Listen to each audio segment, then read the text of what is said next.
Kejadian pasal 31, Yakub lari meninggalkan Laban. Kedengaranlah kepada Yakub anak-anak Laban berkata demikian, Yakub telah mengambil segala harta milik ayah kita dan dari harta itulah ia membangun segala kekayaannya. Lagi kelihatan kepada Yakub dari muka Laban bahwa Laban tidak lagi seperti yang sudah-sudah kepadanya. Lalu berfirmanlah Tuhan kepada Yakub, pulanglah ke negeri nenek moyangmu dan kepada kaummu, dan aku akan menyertai engkau. Sesudah itu Yakub menyuruh memanggil Rahel dan Lea untuk datang ke padang, ke tempat kambing dombanya. Lalu ia berkata kepada mereka, telah aku lihat dari muka ayahmu bahwa ia tidak lagi seperti yang sudah-sudah kepadaku, tetapi Allah ayahku menyertai aku. Juga kamu sendiri tahu bahwa aku telah bekerja sekuat-kuatku pada ayahmu, tetapi ayahmu telah berlaku curang kepadaku dan telah 10 kali mengubah upahku, tetapi Allah tidak membiarkan dia berbuat jahat kepadaku. Apabila ia berkata yang berbintik-bintik akan menjadi upahmu, maka segala kambing domba itu beroleh anak yang berbintik-bintik. Dan apabila ia berkata yang bercoreng-corenglah akan menjadi upahmu, maka segala kambing domba itu beroleh anak yang bercoreng-coreng. Demikianlah Allah mengambil ternak ayahmu dan memberikannya kepadaku. Pada suatu kali pada masa kambing domba itu suka berkelamin, maka aku bermimpi dan melihat bahwa jantan-jantan yang menjantani kambing domba itu bercoreng-coreng, berbintik-bintik dan berbelang-belang, dan malaikat Allah berfirman kepadaku dalam mimpi itu, Yakub, jawabku, ya Tuhan. Lalu ia berfirman, angkatlah mukamu dan lihatlah bahwa segala jantan yang menjantani kambing domba itu bercoreng-coreng, berbintik-bintik dan berbelang-belang, sebab telah kulihat semua yang dilakukan oleh Laban itu kepadamu. Akulah Allah yang di Betel itu, di mana engkau mengurapi tugu dan di mana engkau bernasar kepadaku. Maka sekarang bersiaplah engkau, pergilah dari negeri ini dan pulanglah ke negeri sanak saudaramu. Lalu Rahel dan Lea menjawab Yakub, katanya, bukankah tidak ada lagi bagian atau warisan kami dalam rumah ayah kami? Bukankah kami ini dianggapnya sebagai orang asing karena ia telah menjual kami? Juga bagian kami telah dihabiskannya sama sekali. Tetapi segala kekayaan yang telah diambil Allah dari ayah kami adalah milik kami dan anak-anak kami. Maka sekarang perbuatlah segala yang difirmankan Allah kepadamu. Lalu bersiaplah Yakub, dinaikannya anak-anaknya dan istri-istrinya ke atas unta.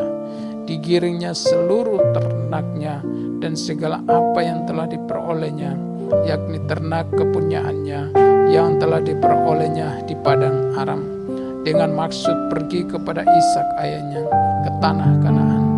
Adapun Laban telah pergi menggunting buluh di domba-dombanya. Ketika itulah Rahel mencuri terafim ayahnya, dan Yakub mengakali Laban orang Aram itu dengan tidak memberitahukan kepadanya bahwa ia mau lari. Demikianlah ia lari dengan segala harta miliknya. Ia berangkat menyeberangi sungai Efrat dan berjalan menuju pegunungan Gilead. Laban mengejar Yakub. Ketika pada hari ketiga dikabarkan kepada Laban bahwa Yakub telah lari, dibawanyalah sanak saudaranya bersama-sama dikejarnya Yakub 7 hari perjalanan jauhnya. Lalu ia dapat menyusul di pegunungan Gilead. Pada waktu malam datanglah Allah dalam satu mimpi kepada Laban orang Aram itu, serta berfirman kepadanya, jagalah baik-baik supaya engkau jangan mengetai Yakub dengan sepatah kata pun. Ketika Laban sampai kepada Yakub, Yakub telah memasang kemahnya di pegunungan. Juga Laban dengan sanak saudaranya telah memasang kemahnya di Berkatalah Laban kepada Yakub, apakah yang kau perbuat ini? Maka engkau mengakali aku dan menganggap anak-anakku perempuan sebagai orang tawanan. Mengapa engkau lari diam-diam dan mengakali aku? Mengapa engkau tidak memberitahu kepadaku supaya aku menghantarkan engkau dengan sukacita dan nyanyian dengan rebana dan kecapi? Lagi pula engkau tidak memberikan aku kesempatan untuk mencium cucu-cucuku laki-laki dan anak-anakku perempuan. Memang bodoh perbuatanmu itu. Aku ini berkuasa untuk berbuat jahat kepadamu, tetapi Allah ayahmu telah berfirman kepadaku tadi malam, jagalah baik-baik, jangan engkau mengatai Yakub dengan sepatah kata pun. Maka sekarang kalau memang engkau harus pergi semata-mata karena sangat rindu ke rumah ayahmu, mengapa engkau mencuri dewa-dewaku? Lalu Yakub menjawab Laban, aku takut karena pikirku, jangan-jangan engkau merampas anak-anakmu itu daripadaku. Tetapi pada siapa engkau menemui dewa-dewamu itu, janganlah ia hidup lagi. Periksalah di depan saudara-saudara kita segala barang yang ada padaku, dan ambillah barangmu. Sebab Yakub tidak tahu bahwa Rahel yang mencuri terafim itu. Lalu masuklah Laban ke dalam kemah Yakub dan ke dalam kemah Lea dan ke dalam kemah kedua budak perempuan itu. Tetapi terafim itu tidak ditemuinya. Setelah keluar dari kemah Lea, ia masuk ke dalam kemah Rahel. Tetapi Rahel telah mengambil terafim itu dan memasukkannya ke dalam pelana untanya dan duduk di atasnya. Laban menggeledah seluruh kemah itu, tetapi terafim itu tidak ditemuinya. Lalu kata Rahel kepada ayahnya, janganlah Bapa marah, karena aku tidak dapat bangun berdiri di depanmu, sebab aku sedang haid. Dan Laban mencari dengan teliti, tetapi ia tidak menemui terafim itu. Lalu hati Yakub panas dan ia bertengkar dengan Laban. Ia berkata kepada Laban, apakah kesalahanku, apakah dosaku, maka engkau memburu aku sehebat itu? Engkau telah menggeledah segala barangku. Sekarang apakah yang kau temui dari segala barang rumahmu? Letakkanlah di sini di depan saudara-saudaraku dan saudara-saudaramu, supaya mereka mengadili antara kita berdua. Selama 20 tahun ini aku bersama-sama dengan engkau, domba dan kambing betinamu tidak pernah pun keguguran, dan jantan dari kambing dombamu tidak pernah kumakan. Yang diterkam oleh binatang buas tidak pernah kubawa kepadamu. Aku sendiri yang menggantinya. Yang dicuri orang baik waktu siang, baik waktu malam, selalu engkau tuntut daripadaku. Aku dimakan panas hari waktu siang dan kedinginan waktu malam, dan mataku jauh daripada tertidur. Selama 20 tahun ini aku di rumahmu. Aku telah bekerja padamu 14 tahun lamanya untuk mendapat kedua anakmu, dan 6 tahun untuk mendapat keternakmu. Dan engkau telah 10 kali mengubah upahku. Seandainya Allah ayahku, Allah Abraham dan yang disegani oleh Ishak tidak menyertai aku, tentulah engkau sekarang membiarkan aku pergi dengan tangan hampa. Tetapi kesengsaraanku dan jeripayaku telah diperhatikan Allah, dan ia telah menjatuhkan putusan tadi malam. Perjanjian antara Yakub dan Laban. Lalu Laban menjawab Yakub, perempuan-perempuan ini anakku dan anak-anakku lelaki ini cucu-cucuku, dan ternak ini ternakku. Bahkan segala yang kulihat di sini adalah milikku. Jadi apakah yang dapat kuperbuat sekarang kepada anak-anakku ini atau kepada anak-anak yang dilahirkan mereka? Maka sekarang marilah kita mengikat perjanjian aku dan engkau, supaya itu menjadi kesaksian antara aku dan engkau. Kemudian Yakub mengambil sebuah batu dan didirikannya menjadi tugu. Selanjutnya berkatalah Yakub kepada sanak saudaranya, kumpulkanlah batu Maka mereka mengambil batu dan membuat timbunan, lalu makanlah mereka di sana di dekat timbunan itu. Laban menamai timbunan batu itu Yegar Sahadutan, tetapi Yakub menamanya Galet. Lalu kata Laban, timbunan batu inilah pada hari ini menjadi kesaksian antara aku dan engkau. Itulah sebabnya timbunan itu dinamainya Galet dan juga Mispa. Sebab katanya, Tuhan kiranya berjaga-jaga antara aku dan engkau apabila kita berjauhan, jika engkau mengabaikan anak-anakku dan jika engkau mengambil istri lain di samping anak-anakku itu. Ingatlah, walaupun tidak ada orang dekat kita, Allah juga yang menjadi saksi antara aku dan engkau. Selanjutnya kata Laban kepada Yakub, inilah timbunan batu dan inilah tugu yang kudirikan antara aku dan engkau. Timbunan batu dan tugu inilah menjadi kesaksian bahwa aku tidak akan melewati timbunan batu ini mendapatkan engkau, dan bahwa engkau pun tidak akan melewati timbunan batu dan tugu ini mendapatkan aku. Dengan berniat jahat, Allah Abraham dan Allah Nahor, Allah ayah mereka, kiranya menjadi hakim antara kita.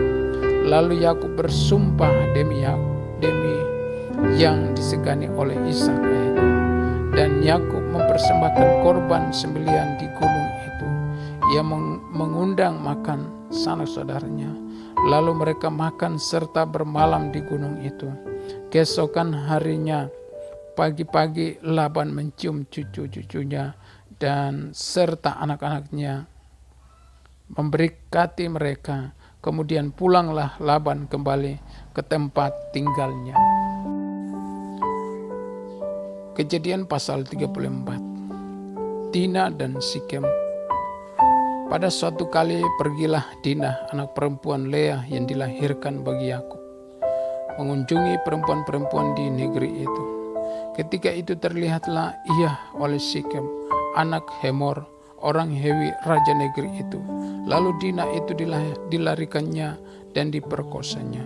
Tetapi teriaklah hatinya kepada Dina, anak Yakub, ia cinta kepada gadis itu, lalu menenangkan hati gadis itu. Sebab itu berkatalah Sikem kepada Hemor ayahnya, ambillah bagiku gadis ini untuk menjadi istriku. Kedengaranlah kepada Yakub bahwa Sikem mencemari Dina, tetapi anak-anaknya ada di padang menjaga ternaknya. Jadi Yakub mendiamkan soal itu sampai mereka pulang. Lalu Hemor ayah Sikem pergi mendapatkan Yakub untuk berbicara dengan dia. Sementara itu anak-anak Yakub pulang dari padang, dan sesudah mendengar peristiwa itu, orang-orang ini sakit hati dan sangat marah karena Sikem telah berbuat noda di antara orang Israel dengan memperkosa anak perempuan Yakub. Sebab yang demikian itu tidak patut dilakukan. Berbicaralah Hemor kepada mereka itu, hati Sikem anakku mengingini anakmu, kiranya kamu memberikan dia kepadanya menjadi istrinya, dan biarlah kita mengambil, berikanlah gadis-gadis kamu kepada kami, dan ambillah gadis-gadis kami, tinggallah pada kami, negeri ini terbuka untuk kamu, tinggallah di sini, jalanilah negeri ini dengan bebas, dan menetaplah di sini. Lalu Sikem berkata kepada ayah anak itu dan kepada kakak-kakaknya, biarlah kiranya aku mendapat kasihmu, aku akan memberikan kepadamu apa yang kamu minta, walaupun kamu bebankan kepadaku uang jujuran dan uang mahar, seberapa banyak pun aku akan memberikan apa yang kamu minta. Tetapi berilah gadis itu kepadaku menjadi istriku. Lalu anak-anak Yakub menjawab Sikem dan Hemor ayahnya dengan tipu muslihat, karena Sikem telah mencemari Dina, adik mereka itu. Berkatalah mereka kepada kedua orang itu, kami tidak dapat berbuat demikian, berikan adik kami kepada seorang laki-laki yang tidak bersunat, sebab hal itu aib bagi kami. Hanyalah dengan syarat ini kami dapat menyetujui permintaan-Mu. Kamu harus sama seperti kami, yaitu setiap laki-laki di antara kamu harus disunat. Barulah kami akan memberikan gadis-gadis kami kepada kamu dan mengambil gadis-gadis kamu, maka kami akan tinggal padamu dan kita akan menjadi satu bangsa. Tetapi jika kamu tidak mendengarkan perkataan kami dan kamu tidak disunat, maka kami akan mengambil kembali anak itu lalu pergi. Lalu Hemor dan Sikem anak Hemor menyetujui usul mereka, dan orang muda itu tidak bertangguh melakukannya, sebab ia suka kepada anaknya. Lagi pula ia seorang yang paling dihormati di antara seluruh kaum keluarganya. Lalu pergilah Hemor dan Sikem anaknya itu ke pintu gerbang kota mereka, dan mereka berbicara kepada penduduk kota itu, orang-orang itu mau hidup damai dengan kita. Biarlah mereka tinggal di negeri ini dan menjalaninya dengan bebas. Bukankah negeri ini cukup luas untuk mereka? Maka kita dapat mengambil gadis-gadis mereka menjadi istri kita, dan kita dapat memberikan gadis-gadis kita kepada mereka. Namun hanyalah dengan syarat ini, orang-orang itu setuju tinggal bersama-sama dengan kita, sehingga kita menjadi satu bangsa, yaitu setiap laki-laki di antara kita harus disunat seperti mereka bersunat. Ternak mereka, harta benda mereka, dan segala hewan mereka, bukanlah semuanya itu akan menjadi milik kita. Hanya biarlah kita menyetujui permintaan mereka, sehingga mereka tetap tinggal pada kita. Maka usul Hemor dan Sikem anaknya itu didengarkan oleh semua orang yang datang berkumpul di pintu gerbang kota itu. Lalu disunatlah setiap laki-laki, yakni setiap orang dewasa di kota itu pada hari ketiga, ketika mereka sedang menderita kesakitan. Datanglah dua orang anak Yakub, yaitu Simeon dan Lewi, kakak-kakak Dina. Setelah masing-masing mengambil pedangnya, menyerang kota itu dengan tidak takut-takut, serta membunuh setiap laki-laki. Juga Hemor dan Sikem anaknya dibunuh mereka dengan mata pedang, dan mereka mengambil Dina dari rumah Sikem lalu pergi. Kemudian datanglah anak-anak Yakub merampasi orang-orang yang terbunuh itu, lalu menjarah kota itu karena adik mereka telah dicemari. Kambing dombanya dan sapinya, keledainya dan segala yang di dalam dan di luar kota itu di bawah mereka. Segala kekayaannya, semua anaknya dan perempuan ditawan dan dijarah mereka, juga seluruhnya yang ada di rumah-rumah. Yakub berkata kepada Simeon dan Lewi, "Kamu telah mencelakakan aku dengan membusukkan namaku kepada penduduk negeri ini, kepada orang Kanan dan orang Feris, padahal kita ini hanya sedikit jumlahnya. Apabila mereka bersekutu melawan kita, tentulah mereka akan memukul kita kalah, dan kita akan dipunahkan, aku beserta seisi rumahku." Tetapi jawab mereka, "Mengapa adik kita diperlakukan sebagai seorang perempuan sundal?" Kejadian pasal 35. Yakub di Betel untuk kedua kalinya.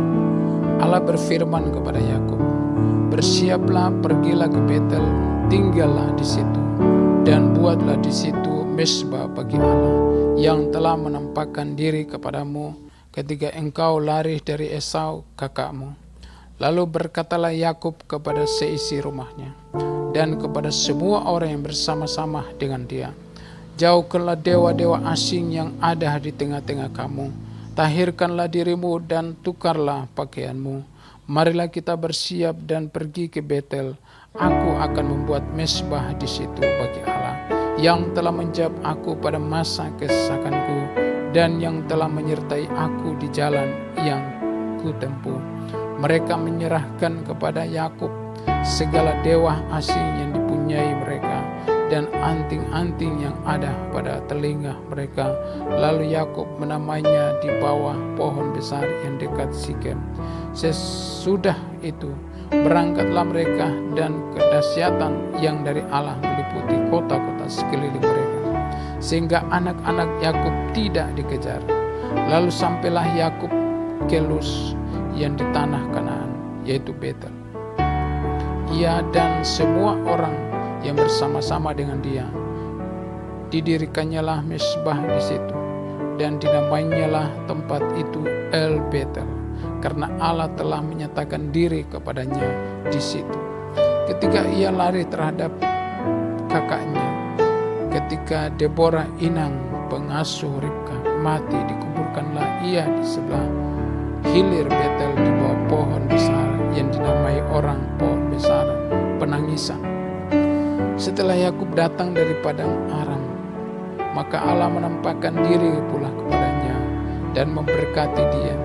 Firman Allah kepadanya, namamu Yakub, dari sekarang namamu bukanlah lagi Yakub, melainkan Israel. Itulah yang akan menjadi namamu. Maka Allah menamai dia Israel. Lagi firman Allah kepadanya, Akulah Allah yang Maha Kuasa. Beranak cuculah dan bertambah banyak, satu bangsa bahkan sekumpulan bangsa-bangsa akan menjadi daripadamu, dan raja-raja akan berasal daripadamu. Dan negeri ini yang telah kuberikan kepada Abraham dan kepada Ishak akan kuberikan kepadamu dan juga kepada keturunanmu. Lalu naiklah Allah meninggalkan Yakub dan tempat ia berfirman kepadanya. Kemudian Yakub mendirikan tugu di tempat itu, yakni tugu batu. Ia mempersembahkan korban curahan dan menuangkan minyak di atasnya. Yakub menamai tempat di mana Allah telah berfirman kepadanya Betel. Kelahiran Benyamin, Rahel mati. Sesudah itu berangkatlah mereka dari Betel ketika mereka tidak berapa jauh lagi dari Efrata. Bersalinlah Laher dan bersalinnya itu sangat sukar. Sedang ia sangat sukar bersalin, berkatalah bidan kepadanya, janganlah takut, sekali ini pun anak laki-laki yang kudapati. Dan ketika ia hendak menghembuskan nafas, sebab ia mati kemudian, diberikannya nama Ben-Oni kepada anak itu, tetapi ayahnya menamainya Benyamin. Demikianlah Rahel mati, lalu ia dikuburkan di sisi jalan ke Efrat, yaitu Betlehem. Yakub mendirikan tugu di atas kuburnya. Itulah tugu kuburan Rahel sampai sekarang. Sesudah itu berangkatlah Israel, lalu ia memasang kemahnya di seberang Migdal Eder. Anak-anak Yakub, Ishak mati. Ketika Israel diam di negeri ini, terjadilah bahwa Ruben sampai tidur dengan Bilha, gundik ayahnya, dan kedengaranlah hal itu kepada Israel. Adapun anak laki-laki Yakub 12 orang jumlahnya. Anak-anak Leah ialah Ruben anak sulung Yakub, kemudian Simeon, Lewi, Yehuda, Isakar, dan Sebulun. Anak-anak Rahel ialah Yusuf dan Benyamin, dan anak-anak Bilha budak perempuan Rahel ialah Dan serta Naftali, dan anak-anak Silpa budak perempuan Lea ialah Gad dan Asyer. Itulah anak-anak lelaki Yakub yang dilahirkan baginya di padang Aram. Lalu sampailah Yakub kepada Ishak ayahnya di Mamre dekat Kiryat Arba. Itulah Hebron, tempat Abraham dan Ishak tinggal sebagai orang asing. Adapun umur Ishak 180 tahun. Lalu meninggallah Ishak. Ia mati dan dikumpulkan kepada kaum leluhurnya. Ia tahu dan suntuk umur. Maka Esau dan Yakub anak-anaknya itu menguburkan